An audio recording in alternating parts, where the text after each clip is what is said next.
Call us to 313-778-7600. That's 778-7600. Donald Trump, the President of the United States, is now talking about fixing the infrastructure of this country.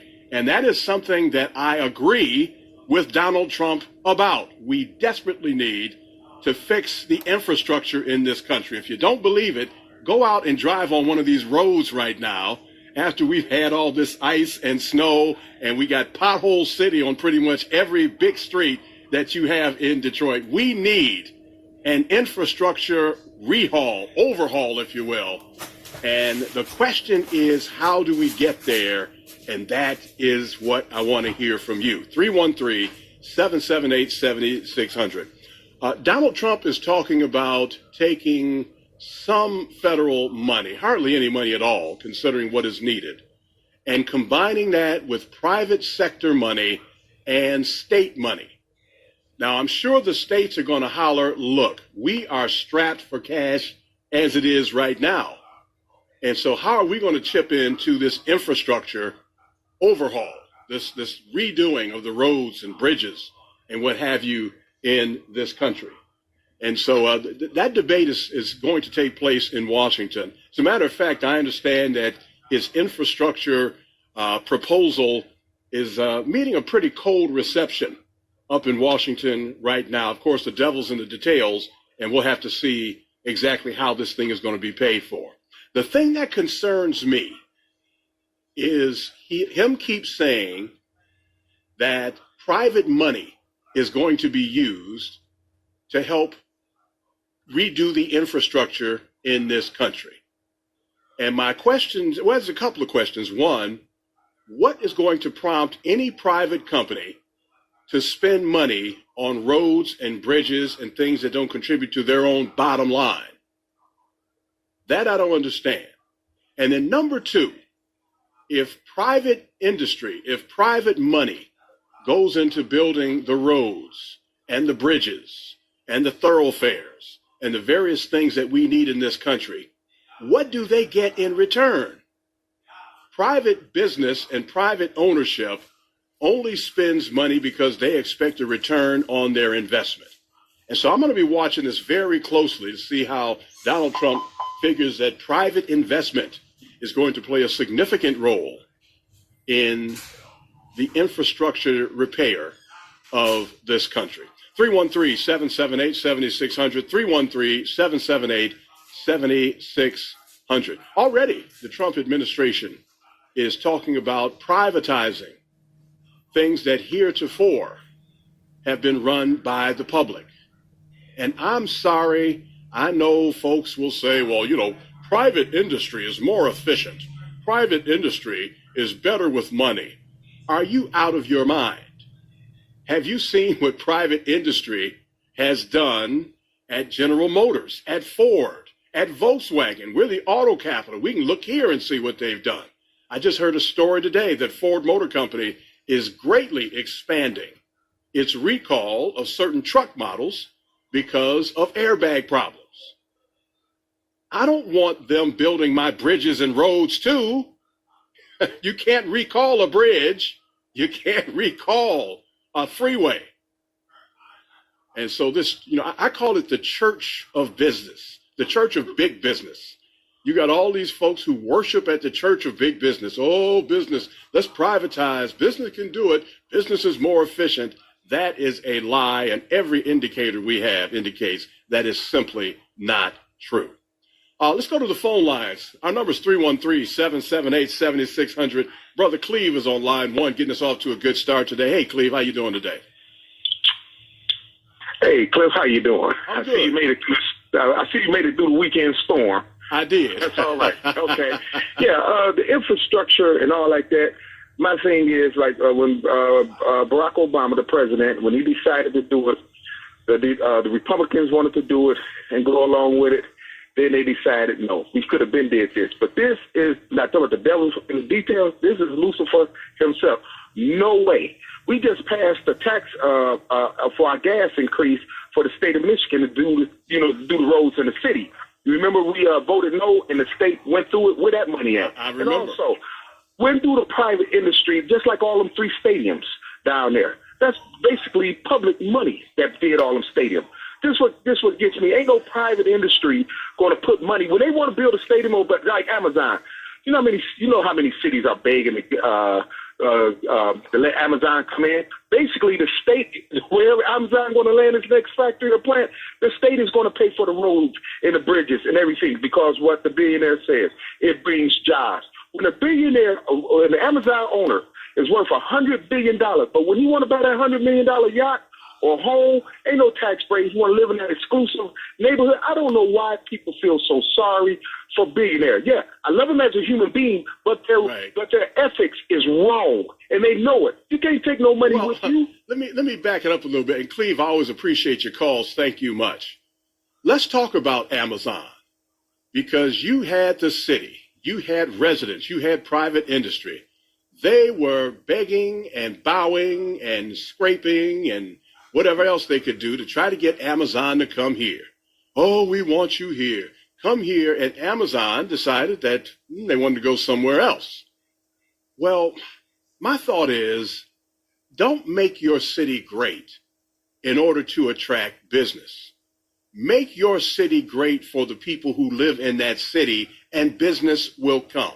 I heard a fascinating conversation the other day of someone who was talking about the post-Amazon reaction.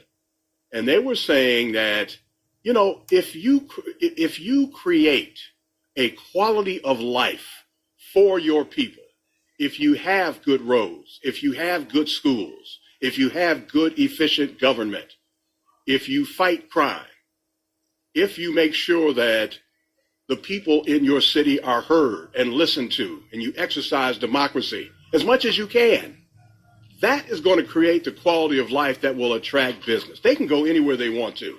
Many of these corporations are like little governments. They come and go, and that's why these governments kiss their behind. Please come here. Please, we'll give you tax breaks if you come here and give us some jobs. Well, I tell you what, make the city what it's supposed to be, and the business will come there.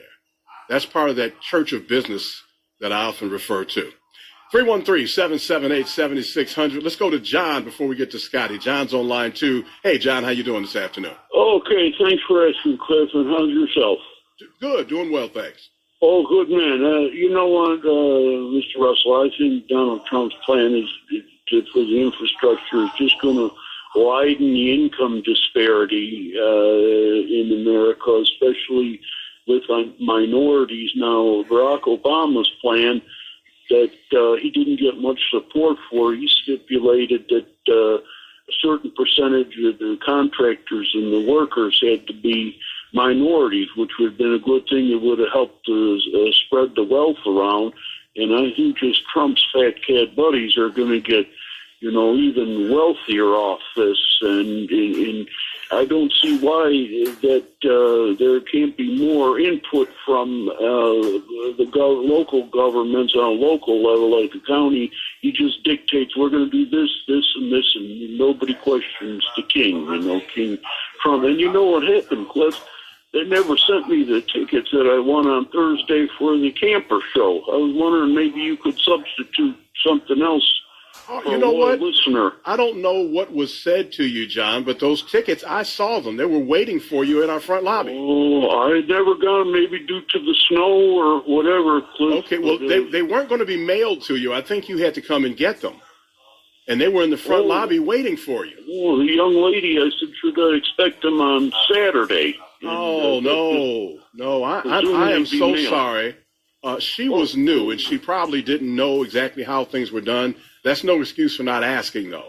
But yeah, John, we had tickets waiting for you up front. I made sure that they were there myself. So okay, I tell you what, we doubt you. And we still got your number and stuff. The next time that we got some nice giveaways, I'll make sure that we look out for you, John.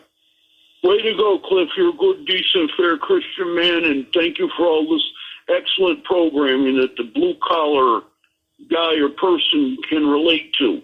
Thank you very much. Job. Thank you very much. Okay, and what you said meant more to me than you realize. I want to be the guy that blue-collar workers, blue-collar people listen to. I want everybody else to listen to, but That means a lot to me, John. Thank you very much. 313-778-7600. Let's go to Scotty. He's on line 1. Hey, Scotty, good afternoon. Thanks for calling.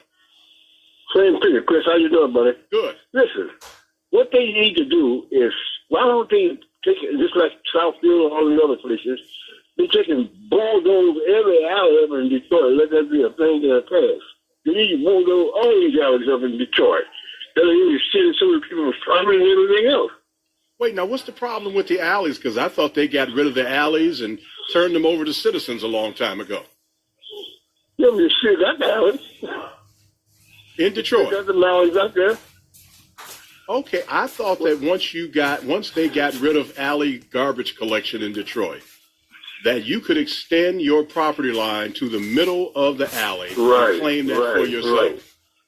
Right, the same. Right, that would be great, but I don't think he's done it yet.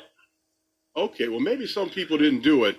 When I get a chance, Scotty, I will ask that question. I appreciate the call. I don't have any immediate knowledge about that, and so I'll make some phone calls. Because I remember a long time ago when they went to the street pickups for garbage collection in Detroit, they said the alleys would no longer exist, that you could take property halfway to the middle of the alley and extend your fence line back there, and that was yours now. And that was everybody's right to do so. I don't know, 313-778-7600. I'll check on that. In the meantime, we have Brother Keith on line 3. Hey, Keith, how you doing, man? Thanks for calling. Hey, how's it going, Cliff? Real good. Yeah, well, that's actually the standard response. It's really not going good with this president. They just passed out those tax breaks, correct, to the businesses. Yes. The tax breaks that will maintain, that are going to continue. The tax breaks that they gave us are slated to stop. Yes. Okay? Temporary. I think it's really, really important that we should have understood the nature of the casino house.